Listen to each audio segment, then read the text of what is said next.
성경에 나오는 3대 절기가 있는데 그 중에 2가지가 바로 추수와 연관된 절기예요.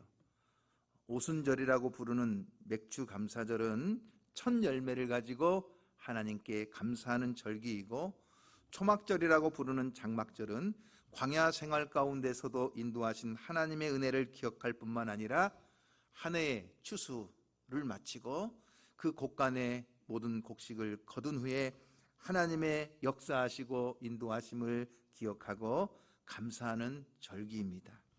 오늘은 과거 농경시대와 같이 곡식을 거두며 추수하는 그러한 농경사회는 아니지만, 우리는 한 해 한 해를 지날 때마다, 또 계절이 바뀔 때마다 여기까지 인도하시고 지금까지 지켜주시고 도우신 하나님의 은혜에 감사하면서 우리의 믿음을 더욱 세워나가는 이리어양의 성도가 되기를 주님의 이름으로 축원합니다.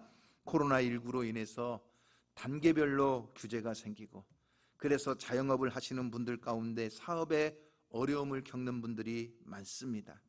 또한 일상적 거리두기를 통해서 성도들과의 교제도 약해지다 보니까 때때로 우리 안에 많은 즐거움이 사라진 것도 사실입니다.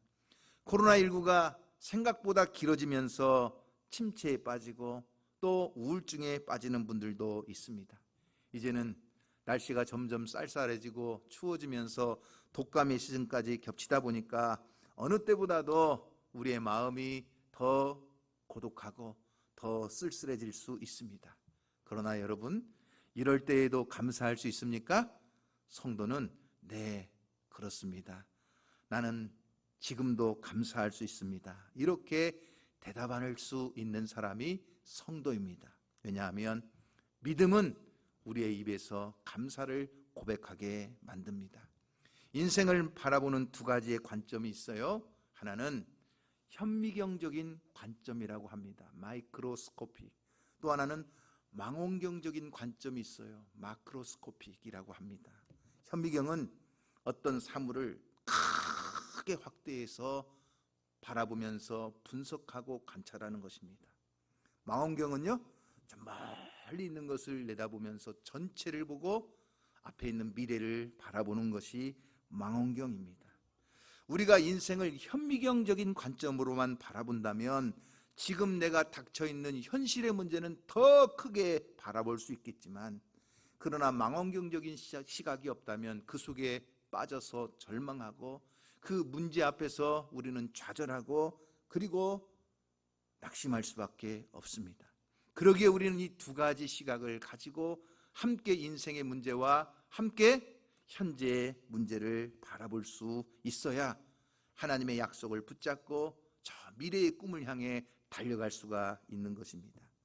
내가 지금 닥치고 있는 문제, 내가 지금 당하고 있는 고난의 문제를 현미경적인 시각으로만 바라본다면 문제는 더 커 보여요.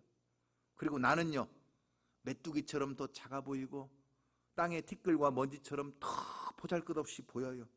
그래서 지금 당하는 문제도 견디기 어려운데 나는 거기에 더 작아 보이니까 그 현실의 고난의 늪에서 불평이 나오고 원망하다가 스스로 넘어질 수밖에 없어요. 그러기에 우리는 항상 또 한 가지의 눈, 믿음의 눈, 망원경적인 눈을 가지고 전체를 보고 우리를 버리지 아니하시고 우리를 떠나지 아니하시고 항상 우리 곁에서 우리를 지켜주시며 우리와 동행하사 임마누엘 되시는 그 하나님의 손을 붙잡고 믿음을 가지고 나아갈 수 있는 성도가 되기를 주님의 이름으로 축복합니다. 애굽에서 나온 출애굽한 이스라엘 백성들의 문제는 뭐예요? 항상 현실의 문제 앞에서 현미경적인 시각을 가지고 문제를 보았다는 거예요. 그러다 보니까 애굽의 군대가 뒤쫓아와도 금방 원망불평합니다. 하나님이 기적을 행하시고 역사하셔서 홍해를 마른 땅처럼 건넜지만 또다시 마라의 쓴물 앞에서 마실 물이 없어지니까 또 원망하고 불평합니다. 그 마라의 쓴물을 하나님이 달게 바꾸어 주셨어요. 그리고 엘림의 오아시스로 인도하셨어요. 그들이 거기에서 참된 안식을 누렸지만 또다시 광야의 길을 가다가 먹을 양식이 떨어지니까 그 감격과 감사는 사라지고 또 하나님을 원망하고 불평하기 시작합니다. 하늘에서 만나와 메추라기를 하나님이 내려주셨어요. 먹을 양식의 문제가 해결되었으니까 다 된 것 같지만 이제는 고기가 먹고 싶다고 또 원망하고 불평하는 거예요. 하나님이 메추라기를 내려주셨어요. 그들은 하나님과 동행하면서 앞서 행하시는 구름기둥 불기둥을 바라보며 감사할 조건이 있었지만 조금만 자신들의 문제가 해결되지 못하고 눈앞에 조그만 어떤 사건만 퍼져도 금방 원망 불평할 수밖에 없었습니다. 여러분, 이 원망의 그리고 이 불평의 근원이 어디에 있는 줄 아세요? 바로 불신앙에서 있는 거예요. 그들이 만약에 좀 더 큰 망원경의 시각을 가지고 하나님이 약속하신 저 가나안 땅의 미래를 바라보면서 꿈꾸며 나아갔다면 그들은 광야 생활도 감사할 수 있었을 거예요. 왜냐? 홍해를 건넜기 때문에 애굽의 군대가 더 이상 뒤쫓아오지 않아요. 그들이 광야에 들어가서 시내산에 당도했기 때문에 그곳에서 하나님의 말씀인 계명을 받았고, 그리고 하나님을 만나는 성막을 지었고, 그곳에서 제사장 나라 거룩한 백성의 비전을 가지고 하나님의 꿈을 가슴에 품는 삶을 살아갈 수 있었기 때문에 광야는 그들을 훈련하시는 훈련 장소였어요. 사랑하는 성도 여러분, 우리가 무슨 일을 당하든지, 우리가 어떤 일을 만나든지 우리는 믿음의 안경을 끼고 그 속에서 원망불평하는 것이 아니라 오히려 감사할 수 있는 성도가 되기를 주님의 이름으로 축복합니다. 네, 불평하는 사람들 모든 일을 남 탓합니다. 지난주에 말씀드렸던가요? 당신 때문이야, 너 때문이야. 우리는 덕분에라는 말보다는 늘 때문에라는 말을 입에 달고 살면서 불평합니다. 날씨가 나쁘면 기상청 일기예보 때문에 기상청을 잘못했다고 원망합니다. 머리 모양이 마음에 안 들면 미용사가 머리 손질을 잘못했기 때문이라고 또 불평합니다. 학교에서 내가 성적이 잘 안 나오면 고액과외 받은 그 애들 때문에 내 성적이 안 나온다고 또 원망합니다. 내가 돈을 벌기 힘들면 재벌들이 돈 되는 것은 싹쓸이했기 때문에 내가 뭘 해도 안 된다고 또 원망을 합니다. 내가 밥맛이 없어요. 왜 밥맛이 없죠? 그러면 요리를 잘못했기 때문에 내가 밥맛이 없는 거라고 요리한 그 사람을 또 원망합니다. 드라마가 재미가 없어요. 그러면 드라마의 연기자가 연기를 너무나 못하기 때문이라고 또 불평합니다. 밤에 잠이 안 와요. 이유가 뭐죠? 남편이 코를 골기 때문에 내가 잠을 못 잔다고 또 남편을 원망하는 것입니다. 이 모든 원망과 불평의 근원에는 바로 불신앙이 있는 것입니다. 여러분, 믿음의 사람은 어떤 고통을 당해도 믿음의 눈을 가지고 오히려 불평과 원망할 수 있는 환경 속에서도 감사하는 자리로 나아가 하나님 앞에 감사를 고백할 수 있는 사람인 줄로 믿습니다. 믿음이 뭐냐? 믿음이라는 안경을 끼고 모든 사건과 환경을 바라보면서 하나님 앞에 감사하는 사람입니다. 그러기에 오늘 사도 바울도 우리에게 권면해 주고 있어요. 자, 사도 바울이 로마의 옥에 갇혀 있으면서 그 교회에 보낸 편지가 옥중서신이라고 불러요. 그 옥중서신이 4권인데 에베소서, 빌립보서, 골로새서, 빌레몬서, 이 4권을 뭐라고 부른다고요? 옥중서신. 이렇게 부르는 것은 감옥에 갇혀 있으면서 보낸 편지예요. 그러니까 오늘 우리가 읽은 이 골로새서는 사도 바울이 감옥에 처해 있는 환경, 감옥에 갇혀 있으면서 사랑하는 골로새 교인들에게 지금 보내는 편지예요. 그런데 이 편지의 내용에 보면 사도 바울이 뭐라고 고백을 하고 있어요? 2절 말씀에 보면 기도를 계속하고, 그 다음에는요, 기도에 감사함으로 깨어 있으라, 이렇게 가르쳐 주고 있어요. 그 이유가 뭐냐? 첫 번째, 감사는 우리의 영혼을 지키는 통로가 되기 때문입니다.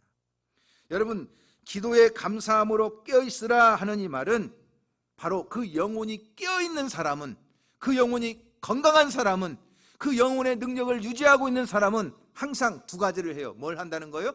기도하는 것과 감사하는 것. 그러니까 여러분들이 한번 잘 생각해 보세요. 내가 기도가 안 돼, 내 입술에 감사가 없어. 그러면 그 사람의 영혼이 잠들어 있든지 그 영혼이 병들어 있는 거예요. 내가 정말 늘 성령 안에서 깨어 있고 내가 영적인 능력을 가지고 늘 주님 안에서 믿음으로 사는 사람은 두 가지가 확실해요. 기도하는 것하고 뭐 하는 거요? 감사하는 것이 확실하다는 것입니다. 그러면 우리가 감사를 잃어버렸다. 그 영혼이 병들었구나. 자꾸 원망과 불평이 나온다. 그 영혼이 잠들어 있구나. 여러분, 이렇게 파악할 수가 있는 것입니다. 다니엘서에 보면 조서의 왕이 도장을 찍어서 누구든지 기도하는 자는 사자굴 속에 던져넣기로 했지만, 그럼에도 불구하고 다니엘은요, 자기의 방으로 올라갑니다. 예루살렘으로 향하여 열린 창문을 바라보면서 전에 하던 대로 하루에 3번씩 무릎을 꿇고 기도하는데, 어떻게 기도했다는 거예요? 하나님께 감사하며 기도했다는 거예요. 마치 사도 바울이 지금 골로새 교회에 권면해주고 있는 것처럼, 이미 다니엘은요, 저 바벨론 땅에서 그 조서의 왕이 도장을 찍어서 사자굴 속에 던져넣는 그 살벌하고 무서운 환경 속에서도 다니엘은 두 가지를 포기하지 않았어요. 기도하는 것과 감사하는 것을 포기하지 않았다는 겁니다. 여러분, 일반 사람들 같으면 이게 무슨 날벼락입니까? 내가 하나님을 섬기면서 여기까지 왔는데, 그리고 바벨론의 총리까지 됐는데 지금 나를 사자굴 속에 던져넣는다더니요, 하나님을 원망하고 환경을 원망하고 바벨론 왕을 원망하고 자기를 지금 고소하면서 음모를 사리고 있는 그 사람들을 원망하고 그러면서 스스로 무너져 버렸을 것이지만, 그 환경 속에서도 다니엘은 믿음의 눈을 가졌어요. 그렇기 때문에 사자굴 속에 들어가는 왕의 조서가 도장을 찍어 온 나라에 공포되었을 때에도 그 조서를 바라보는 것이 아니라 믿음의 안경을 끼고 하나님을 바라보는 거예요. 그러니 하나님을 향하여 두 손을 들고 예루살렘을 향하여 하나님 앞에 기도하고 하나님 앞에 감사할 수 있었던 것입니다. 우리가 지금 감사한다고 해서 상황이 금방 바뀌는 것은 아니지만, 그러나 감사함으로 우리의 마음을 지킬 수 있고, 감사하기 때문에 우리가 항상 깨어 있을 수 있고, 깨어있는 자에게 하나님의 음성이 들리고, 그 하나님의 음성을 듣고 순종하는 자에게 마침내 하나님이 기적을 행하시는 줄로 믿으시기를 바랍니다. 여러분, 믿음이 뭐예요? 지금 우리가 다니엘 기도회를 하고 있는데, 지난주 금요일 날 히브리 대학교에서 이 히브리어를 전공하고 박사학위를 받으시며 교수를 하고 계시는 장세호 목사님이 간증을 했는데, 믿음에 대해서 한 가지를 우리에게 설명해 주셨어요. 믿음이라는 말이 히브리어로 에무나라는 말인데, 여기에서 아멘이라는 말이 나왔다는 거예요. 그러니까 믿음, 아멘, 에무나, 아멘, 같은 어원에서 나왔다는 거예요. 그런데 믿음이 뭐냐? 그 믿음을 설명하면서 저 출애굽기 17장에 나오는 아말렉과 이스라엘이 광야에서 전쟁을 하는데, 하나님이 모세를 저 산꼭대기에 데려다가 세워놓으세요. 그리고 모세의 두 손을 높이 들게 하시는 거예요. 그런데 모세의 손이 올라가 있으면 이스라엘이 이기고, 모세의 손이 피곤하고 힘들고 지치니까 내려가면 누가 이겨요? 아말렉이 이기는 거예요. 믿음이 뭐냐?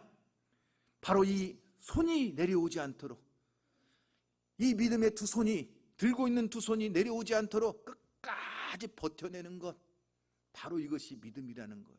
힘들고 지치고 피곤하고, 그래서 이 손이 내려올 수밖에 없지만 끝까지 이 손이 내려오지 않도록 아론과 훌이 그것을 받쳐주고, 해가 지기까지 끝까지 이 손이 내려오지 않도록 버텨내는 것, 바로 그것이 믿음이라는 거예요. 왜 하나님이 모세를 산 꼭대기 위에다 세워놨을까요? 전쟁이 일어나는 그 전쟁터만 바라보면, 그 전쟁터의 환경 속에 있으면 그 전쟁에 파묻혀버릴 것이기 때문에 하나님은 산 꼭대기에 모세를 세워놓으시고 그 전쟁을 바라보게 하시고, 그 전쟁 너머에 우리를 위하여 친히 싸우시는 하나님을 보게 하시는 거예요. 그래서 믿음은 그 자리를 지키는 거예요.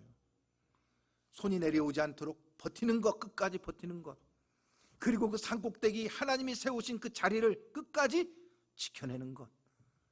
그럴 때 전쟁에서 승리하고 우리를 위하여 친히 싸우시는 하나님을 경험하게 되는 줄로 믿으시기를 바랍니다. 여러분, 믿음이 뭐예요? 끝까지 버티는 거예요. 힘들고 어려워도, 정말 견딜 수 없는 고난이 찾아오고, 정말 참을 수 없는 어떤 억울함이 있고, 정말 내 힘으로는 해결할 수 없는 문제 앞에서도 끝까지 뭐예요? 버티는 거예요. 그리고 또 하나는 뭐예요? 지켜내는 거예요. 그 자리를 지켜내는 거예요. 도망치고 싶고 숨어버리고 싶지만 그러나 믿음의 자리, 기도의 자리, 예배의 자리, 하나님을 섬기는 그 자리를 끝까지 서서 지켜낼 때 하나님이 역사하심으로 여러분의 삶에 그 감사의 기적을 만들어내는 줄로 믿으시기를 바랍니다. 오늘 사랑하는 성도 여러분, 믿음의 눈으로 바라보십시오. 끝까지 피곤하고 지치고 약한 손이지만 내려오지 않도록 버텨내는 성도가 되기를 주님의 이름으로 축원합니다. 하나님이 세우신 그 산꼭대기에서 힘들고 어려워도 끝까지 그 자리를 지켜내는 성도가 되기를 주님의 이름으로 축원합니다. 마침내 하나님이 일하시고 마침내 하나님이 싸우시고 마침내 하나님이 그 영광을 나타내 주실 줄로 믿으시기를 주님의 이름으로 축원합니다. 두 번째, 왜 사도 바울은 기도에 감사함으로 깨어 있으라고 했을까? 감사는 전도의 통로가 되기 때문에 그렇습니다. 여러분 3절 말씀을 한번 읽어볼까요? 3절 말씀입니다. 3절 시작. 또한 우리를 위하여 기도하되 하나님이 전도할 문을 우리에게 열어주사 그리스도의 비밀을 말하게 하시기를 구하라. 내가 이 일 때문에 매임을 당하였노라. 자, 감사로 기도해라. 그래서 항상 깨어있으라 이렇게 권면했던 바울이 바로 뒤이어서 전도의 문이 열리도록 기도해라 이렇게 부탁을 하고 있어요. 감옥에 갇혀있는 사람이 여러분 기도 부탁을 한다면 제일 먼저 어떤 기도 부탁을 해야 될까요? 잘 이해가 안 되세요? 그럼 여러분 이렇게 생각해 보세요. 내 아들이 내 딸이 지금 고3이에요. 대학교에 들어가야 돼요. 그러면 기도 부탁을 할 때 제일 먼저 무슨 기도 부탁을 해야 될 것 같아요? 우리 자녀가 좋은 대학 합격하게 해주세요. 여러분 이 부탁해야 되겠죠. 우리 자녀가 지금 대학교는 졸업했는데 아직까지 취업을 못하고 있어요. 그러면 무슨 기도 부탁을 해야 돼요? 취업문이 열려서 좋은 직장 들어가게 해주세요. 여러분 이 기도 부탁을 해야 되겠지요. 지금 감옥에 갇혀있는 사도 바울이 여러분 골로새 교회에 기도 부탁을 한다면 뭐라고 기도해야 되겠어요? 빨리 이 감옥문이 열려서 나로 세상에 나가게 해달라고 기도 부탁을 해야 되겠지요. 그렇지 않겠어요? 여러분 어제 제가 바쁜 중이었지만 영화를 봤어요. 우리 서명화 권사님 때문에 아니 서명화 권사님 덕분에 영화를 보았는데 그 이유는 우리 서명화 권사님의 큰딸 김나들 우리 큰딸이 영화 시나리오 작가인데 그 큰딸이 쓴 영화가 이번에 개봉을 했어요. 장르만 로맨스라고 하는 유승용 씨가 주연으로 하는 영화인데 티켓을 보내줘가지고 어제 이 강단 장식을 하고 권사님들과 함께 그 영화를 가서 보았어요. 그 영화를 보고 또 이런저런 이야기를 나누다가 우리 서명 권사님이 하시는 이야기를 듣게 됐는데 지난주 우리가 김희아 집사님의 간증을 들었지요. 여러분 얼굴에 붉은 반점이 있고 그 다음에 한쪽에는 상악동 암이라는 암 때문에 수술을 해서 상처투성이가 되고 얼굴이 함몰되었던 그 집사님의 간증. 근데 서명화 권사님이 저한테 두 가지를 이야기하는 거예요. 첫째는 뭐냐? 목사님 참 하나님은 이상하세요. 왜요? 기왕 암이 걸릴 거면 여기에 붉은 반점이 있는 그쪽에 암이 걸리게 하시지 왜 하나님은 굳이 그쪽이 아닌 반대편 쪽에 암이 걸리게 하셔가지고 이쪽은 붉은 반점으로 얼굴이 붉었고 이쪽은 암에 걸려서 수술을 해가지고 이쪽은 온통 얼굴이 무너지고 상처투성이로 만들고 하나님은 참 이상하세요. 제가 그런 생각을 했어요. 붉은 반점이 있는 쪽에 암이 걸려서 이쪽을 싹 수술했으면 옛날에 붉은 반점이 있었다는 거 간증이 안 되잖아요. 그러니까 하나님은 이쪽에는 붉은 반점, 이쪽에는 암 수술을 통해서 그렇게 간증하고 그런 환경 속에서도 감사함으로 하나님을 자랑할 수 있다는 것이 얼마나 큰 축복인가 하는 생각을 했어요. 또 한 가지 권사님이 뭐라고 얘기하는 줄 아세요? 근데 목사님 은혜를 받기는 받았는데요. 아니 김희아 집사 같은 그런 사람도 그렇게 잘생긴 남자 만나가지고 결혼하는데 도대체 우리 딸 나들이는 뭐가 부족해서 지금까지도 시집을 못 가고 있는지 그래가지고 지난 일주일 동안 우리 서명 권사님 뭐하고 다녔느냐 결혼 상담소를 찾아다녔어요. 그 결혼 중매하는 상담소에 보니까 또 이 지역극 사람들만 연결해 주니까 또 저 대전에 살고 있는 동생한테까지 대신 접수하라고 해가지고 광주도 갔다 오고 대전도 갔다 오고, 그리고 한 주간 동안 결혼 상담소를 그렇게 다녔다는 거예요. 여러분, 30이 훌쩍 넘고 40이 넘어버린 딸이 시집까지 못하고 있다. 그러면 기도 부탁할 때 무슨 기도 부탁해야 돼요? 빨리 결혼하게 해주세요, 이렇게 기도 부탁해야 되겠지요. 여러분, 그렇지요? 감옥에 갇혀있는 사도 바울이 지금 기도 부탁을 하면 무슨 기도 부탁해야 돼요? 빨리 감옥문이 열리게 해달라고 기도 부탁을 해야 될 텐데, 사도 바울은 그런 기도를 하지 않아요. 전도의 문이 열리게 해달라고 하나님 앞에, 그리고 골로새 교회에 기도 부탁을 하고 있어요. 이유가 뭘까요? 사도 바울은 깨달았어요. 무엇을 깨달았어요? 내가 감옥에 갇혀있는 이유가 무엇인가? 나를 통해 이 로마의 복음의 문이 열리고 전도의 문이 열려져서 하나님의 놀라운 구원의 역사가 이루어질 것을 바라보는 믿음이 있었기 때문이에요. 바울은 일찍이 이 사실을 경험했어요. 아시아에서 복음을 전하던 사도 바울이 드로아에서 환상을 봐요. 어서 와서 우리를 도와달라고 하는 음성을 듣게 돼요. 그래서 아시아에서 이제는 복음의 문을 열고 저 유럽으로 들어가요. 그래서 유럽으로 들어가서 첫 번째 성이 어디였느냐? 빌립보 성이었어요.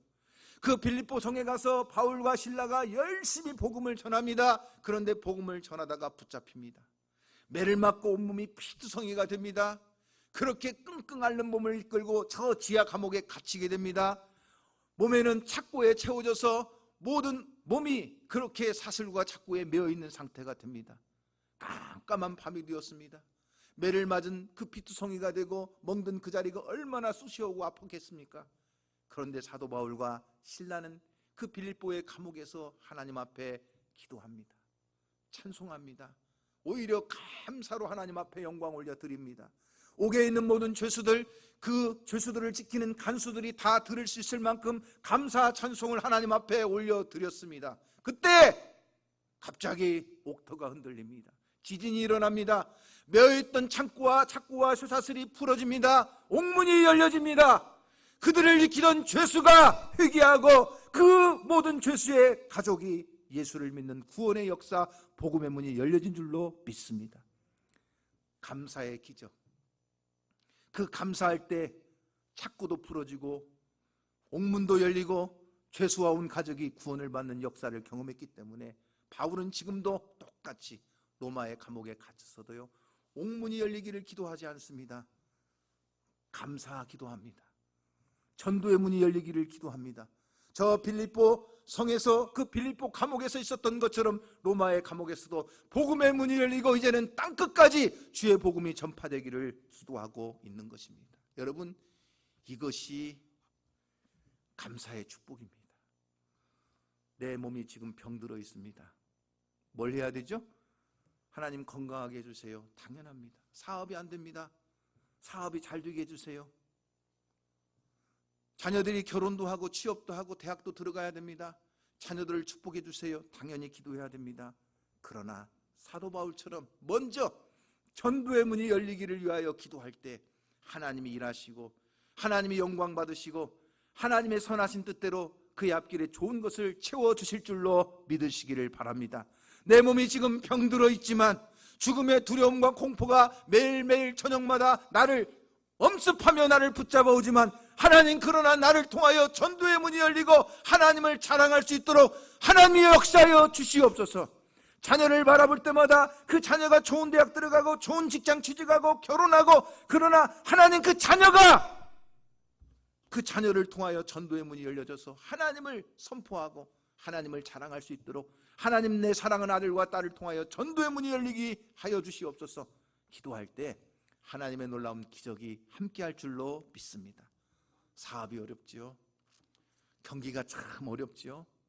그러나 여러분, 우리가 사업의 문제에만 매달려서 그 문제만 더 크게 확대해서 바라보는 현비경적인 관점만 가지고 바라보지 마시고 눈을 들어 망원경적인 관점을 가지고 하나님, 이 사업장을 통해서 내가 일하는 이 일터를 통해 전도의 문이 열려지고, 그래서 하나님이 역사하시고 하나님이 일하시고 하나님이 축복해 주심을 간증함으로 많은 사람들에게 구원의 복음을 선포할 수 있도록 은혜를 베풀어 달라고 기도할 때 옥문도 열리고 착구도 풀리고 그 감사의 기적을 통하여 하나님의 전도의 문을 열어주시는 은혜가 함께할 줄로 믿습니다.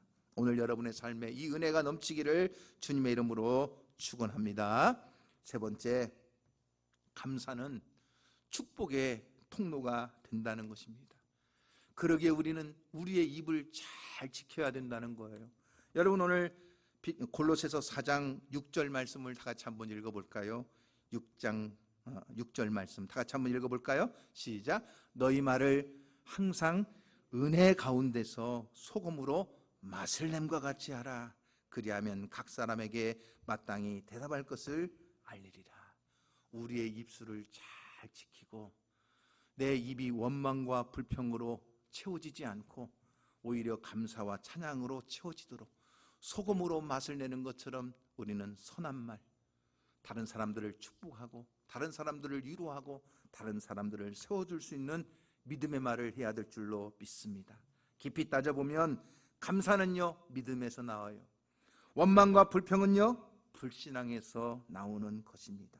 그렇기 때문에 감사하는 사람에게는 축복이 채워지고 원망 불평하는 사람에게는 축복도 빠져나가게 되어 있어요. 이스라엘 백성들, 출애굽한 이스라엘 백성들에게 진정한 장애물은 홍해가 아니에요. 마라의 쓴물이 아니에요. 저 험한 광야가 아니에요. 그들에게 있던 진정한 장애물은 뭐예요? 그 마음의 불신앙 때문에 하나님을 원망하고 불평하는 것. 이것이 진정한 장애물이에요. 이것을 극복하지 못하면 약속의 땅에 들어갈 수가 없는 거예요. 그러므로 불평은 사탄을 기쁘게 하고 감사는 하나님을 기쁘게 하는 거예요. 그래서 성령은 우리 안에 오셔서 매일매일 우리의 귀에 대고 속삭여요. 항상 기뻐해라. 쉬지 말고 기도해라. 범사에 감사해라. 성령이 항상 이렇게 우리 귀에 속삭여요. 이는 그리스도 예수 안에서 너희를 향하신 하나님의 뜻이니라. 그런데 사탄은요, 또 우리 한쪽 귀에 대고 또 속삭여요. 뭐라고 속삭여요? 항상 낙심해라. 쉬지 말고 원망해라. 범사에 불평만 해라. 이것이 너희를 향한 사단의 뜻이니라. 여러분은 어떤 음성을 들으세요? 성령은 우리에게 속삭여요. 항상 기뻐해라. 쉬지 말고 기도해라. 범사에 감사해라. 마귀가 또 한쪽 귀에서 속삭여요. 항상 낙심해라. 쉬지 말고 원망해라. 범사에 불평해라. 우리는 마귀가 속삭이는 그 한쪽 귀를 닫아버리고 성령의 음성에 귀를 기울이며 항상 기뻐하고 쉬지 말고 기도하고 범사에 감사함으로 승리하는 저와 여러분 될 수 있기를 주님의 이름으로 축원합니다. 감사는 영혼의 보약이지만 불평은 영혼의 독약이 됩니다. 감사하는 사람 옆에 있으면 내 마음도 따뜻해지고 훈훈해지지만 원망 불평하는 사람 옆에 있으면 괜히 나도 짜증이 나고 기분이 나빠집니다. 존 고든이라는 미국의 유명한 작가가 에너지 버스라는 베스트셀러를 냈는데 그는 그 책에서 나를 힘 빠지게 하는 수많은 사람들이 있고 반대로 나에게 힘을 북돋아주는 사람들이 있다고 말합니다. 나를 힘 빠지게 하는 사람들이 누구냐? 불평, 불만하는 사람들. 내 힘을 북돋아주는 사람들이 누구냐? 늘 감사의 말을 하는 사람들. 그래서 늘 불평, 불만하고 부정적인 말을 하는 사람들을 일컬어서 에너지 뱀파이어라고 불렀습니다. 뱀파이어가 뭐예요? 흡혈귀예요. 내 피를 싹 빨아먹는 사람들. 매사에 남 탓하고 매사에 신경질 제기고 매사에 화를 내고 그런 사람들 옆에 있으면 흡혈귀처럼 내 축복을 싹 빼앗아가 버리는 것입니다. 그러므로 여러분, 우리는 항상 생각해야 합니다. 감사한다는 이 땡큐라는 말은 생각한다는 싱크라는 말에서 나왔어요. 결국 감사와 원망의 차이는 뭐냐?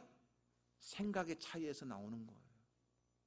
똑같은 조건과 똑같은 환경에 있지만 어떻게 생각하느냐에 따라서 어떤 사람은 감사하게 되고 어떻게 생각하느냐에 따라서 어떤 사람은 불평하게 돼요.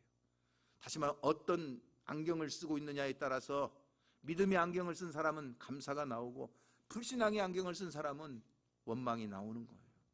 어느 날 공자가 나라의 관리로 일하고 있는 자기의 조카 공명에게 이렇게 질문을 했습니다. 네가 일하면서 얻은 것은 무엇이고 잃은 것은 무엇이냐? 그러자 이 공자의 조카 공멸이 한숨을 푹 쉬면서 이렇게 대답을 했다는 거예요. 제가 얻은 것은 한 가지도 없는데 잃은 것만 무려 3가지나 있습니다. 첫째는 아직 제가 많이 부족해서 해야 할 공부가 많은데 일이 너무나 많아서 공부를 제대로 못하고 있습니다. 두 번째, 보수가 너무 적어서 부모님을 봉양하기도 어렵고 주변 사람들을 대접하지도 못하니까 평판이 나빠집니다. 세 번째는 이 관리의 일이 너무나 바쁘고 시간이 없어서 매일 늦은 시간까지 일하다 보니까 친구들하고도 멀어지고 친구 관계가 끊어져 버렸습니다. 그러자 공자가 이번에는 같은 곳에서 똑같은 관리 일을 하고 있는 자기의 제자인 자천에게 질문을 했습니다. 너는 일하면서 얻은 것이 무엇이고 잃은 것이 무엇이냐? 그런데 그 공자의 제자인 자천은 이렇게 대답을 했다는 거예요. 아니, 잃은 것이라니요, 오히려 얻은 것이 3가지나 됩니다. 첫째는 일하면서 배운 것을 실행하다 보니까 배운 내용이 더 확실해졌습니다.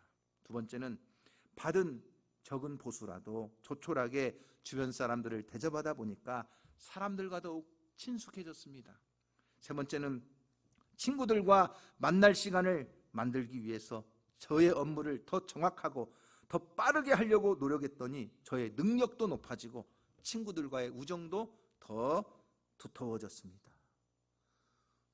똑같은 관리의 일을 하는 조카와 제자, 어떤 차이가 있죠? 생각의 차이였다는 거예요. 공부할 것이 많은데 시간이 없어. 보수가 너무 적어서 부모님하고 친구들하고 사귀기도 어렵고 일이 너무 바쁘고 힘들다 보니까 사람들 만날 시간도 없어서 관계가 멀어지고. 그런데 똑같은 환경 속에서도 어떻게 생각하느냐에 따라서 한 사람은 불평만 나오고 한 사람은 감사할 수 있었다는 것입니다. 여러분, 진정한 감사는요, 환경에 좌우되는 것이 아닙니다. 더 많은 것을 소유했다고 감사가 더 많아지는 것도 아닙니다. 우리는 예수 그리스도 안에 있음을 늘 기억해야 합니다. 주님께서 구원과 생명의 주인이심을 기억하고 그 주님의 십자가 붙들고 나아갈 때 우리는 어떤 환경에서도 감사하는 성도가 될 줄로 믿습니다. 내가 누려왔던 모든 것들, 내가 당연하다고 생각하는 그 모든 것들 생각해보면, 돌이켜보면 하나님의 은혜요 감사인 줄로 믿습니다. 오늘 저와 여러분의 입술에, 저와 여러분의 마음에 이 감사가 충만하게 되기를 주님의 이름으로 축복합니다.